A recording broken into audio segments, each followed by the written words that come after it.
Hello everyone, আপনারা সব কেমন আছেন?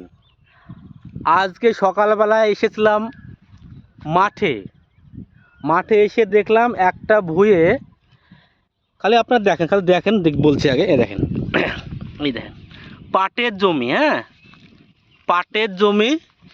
এই পাটের জমিতে কত পরিমাণ মুথা এই এই লোক কিভাবে তুলবে সেটা আপনারা সত্যি দেখলে বুঝতে পারবেন। দেখেন কি পরিমাণে মুথা।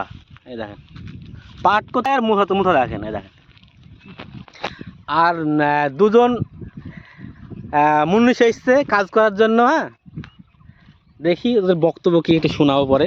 আগে এদিকে দেখি। এই দেখেন কি অবস্থা। বিঘি ভুঁই মনে হচ্ছে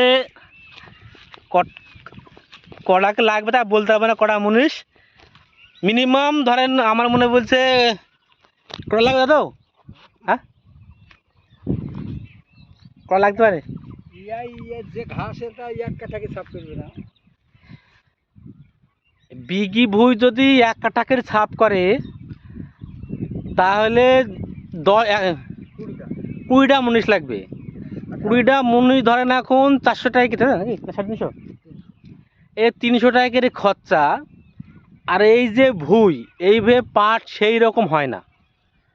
আপনারা ভালো করে দেখেন যে এত পরিমাণে মুথা হয়েছে, পাট বেশিও মনে হয় আমার মনে বলছে টাকা উঠবে না, তাই তো? 20টা 25 টাকায় যে মুনিশ লাগে, যে এত পরিমাণে মুথা হয়।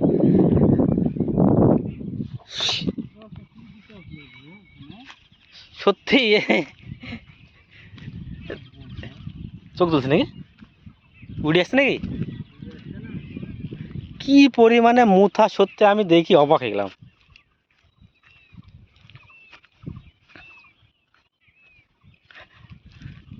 আপনাদের এলাকায় এরকম মুথা যদি থাকে তার সমস্যার জন্য একটু কমেন্ট করবেন।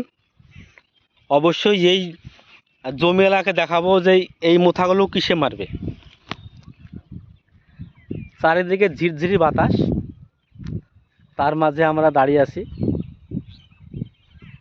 এই দিকটা লিয়ানো হয়েছে, এদিকটা। হ্যাঁ, এদিকে লিয়ানো হয়েছে, এদিকে আবহাওয়াটা খুব ভালো।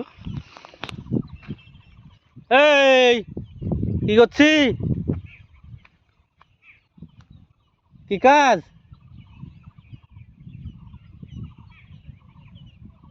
ফুল তুলছি।